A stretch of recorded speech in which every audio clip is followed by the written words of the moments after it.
Hello and welcome back. This one needs no introduction at all. This bottle is an old friend of the channel, and it's an old friend of mine. I think you can never be too disappointed with a Laphroaig 10 Cask Strength. It's a series that I really trust, and it's something that I really depend on. And this one here, this is batch number 16, time flies, of the Laphroaig 10-year-old Cask Strength. And it's the 5th batch of the 10 CS that I've reviewed on this channel. So the old Laphroaig green stripe, as some people call it, or the newer batches of the green stripe, there are variations and there are some batches that are better than others, but in my opinion it's always very, very good whiskey. And as with most of the other Laphroaig expressions, it's also very available, and it's not too obscenely priced at £74. Which these days, for a Cask Strength age-statemented Islay single malt, is not too bad. Make of that what you will.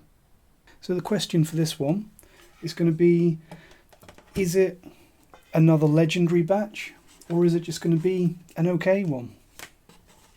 Because there are no bad batches of Laphroaig 10 Cask Strength. As I've said before, I wasn't overly thrilled with the cloyingly sweet and slightly milder batches 13 and 14. I thought that they were a little bit of a dip in quality, but the previous batch that was bottled about a year ago, batch number 15, I really, really liked. I thought it was much more aggressive, much more flavourful, and just much more ballsy than batch 13 and 14. So fingers crossed this is going to be another good one. I'll show you the label quickly, but you guys know what's on there. It's, apart from the batch number and the ABV, it really doesn't change a lot.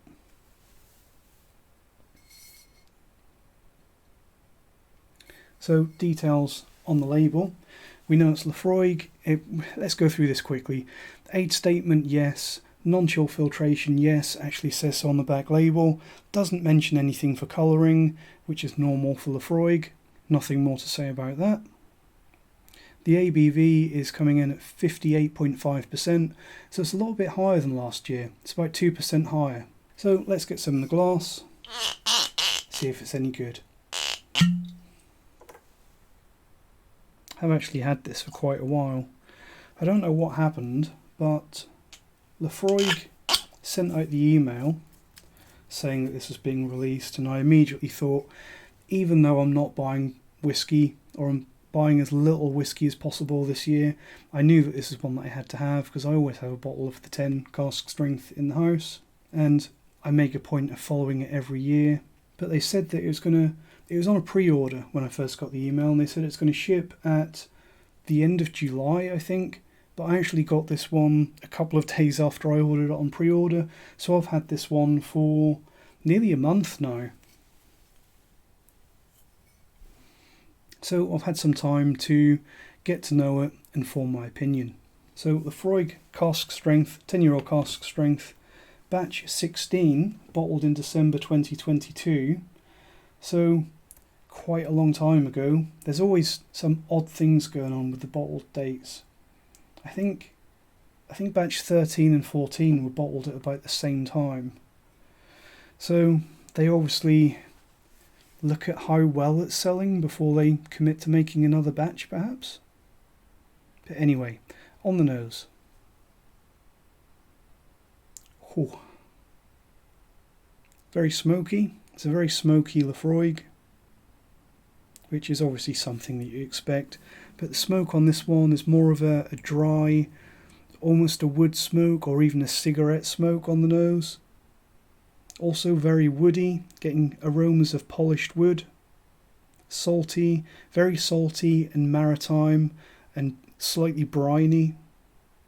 Getting aromas on the nose of salty smoked fish, as well as a little bit of oak spice. So a little bit of a cough sweet fisherman's friend note. Perhaps a little bit of aniseed in the spiciness. But immediately going back to those dry, smoky notes with some dark roast espresso on the nose. Smoky and oaky. Very oaky. Gingery. and a little bit of sawdust. Perhaps a little bit closed.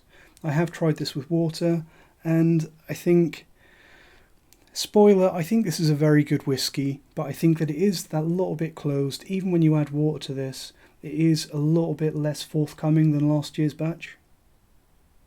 Anyway, let's see what it tastes like.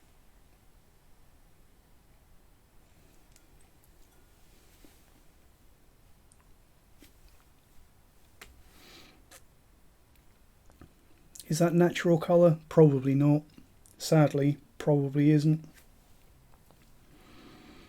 And Laphroaig are doing as little as possible to reassure us that their whiskey is natural craft presented, because they refuse to put that statement on there that says that this 74-pound whiskey has not been coloured. Anyway, on the palate, actually surprisingly fruity, getting a strong note of fruity cherry on the palate of this one, as well as some zesty lime and some slightly spicy salted licorice.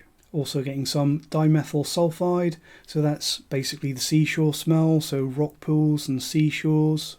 And of course it's a Laphroaig, so you're getting some smokiness in there, and in particular, again, it's a bit of a dry smokiness, so I'll describe it as slightly sooty and a burnt peatiness. Quite oaky as well. You can definitely feel the oak in this one. Slightly astringent, puckering oak that you can feel on your tongue. Slightly spicy, salty oak, and a little bit of a freshly sawn oak sawdust note. As for the finish, very, very salty. I think this is definitely one of the more maritime batches of Laphroaig 10 Cask Strength. Also getting some toasted oak and peat fire on the finish. And some more of that licorice root provides a pleasant bitterness. So all in all, sweet and oaky and smoky and salty. I think it's probably the tagline that describes this one, because you know Laphroaig like those opinions welcome BS marketing crap, don't they? But seriously, I do think that this is one of the more maritime batches. Very, very salty, lots of salty oak. I think that those Laphroaig fans out there that miss the slightly drier, edgier and more aggressive Laphroaigs that were around about a decade ago will probably like this. It is very smoky, very salty, but it also does have that pleasant counterbalance of some really pleasant sweetness and quite a rounded character without being too soft like batch 13 and 14 were, in my opinion. In particular, that curious oakiness that I found on this one does quite remind me of Laphroaig Quarter Cask. And I think that anyone that really likes Laphroaig Quarter Cask, that likes that very, very oak forward, oak prominent variation of Laphroaig, I think that you guys will like this one as well. It doesn't actually mention what casks have gone into this, but we know historically it's always 100% ex-bourbon going into Laphroaig 10 Cask Strength, which is kind of the standard cask for the Laphroaig house style. I do wonder if they might have slipped a small percentage of quarter casks or virgin oak into this one, because you can not only taste but feel the astringent oakiness on this one. But probably more likely that they haven't messed with the recipe of this one. I really can't see that they would do that. It's probably just more likely that there's some more perhaps shaved and toasted ex-bourbon casks gone into this one, giving it a little bit more of an aggressive hard oakiness, taking a little bit of the edge off the sweetness of those casks, removing a little bit of that overly sweet caramel popcorn note that 100% bourbon casks can often give. And of course it could just be a little bit of natural variation in those Maker's Mark casks. So yeah, more oaky than batch 15, which had some nice body, but without the heavy, cloying, fresh bourbon notes of batch 13 and 14. In my opinion, this one is another very, very good batch.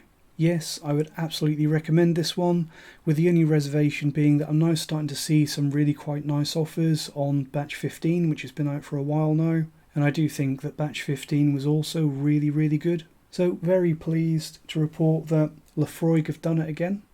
I think they've done a really, really good job with this one, and I'm going to really enjoy this one. I'm going to try and save it until batch 17 comes out, or at least some of it. Let me know what you think about this one if you've had it, what you think of the Laphroaig 10 Cask Strength lineup, because in my opinion it is one of the icons, the legends of modern whiskey. Thanks for watching, and cheers.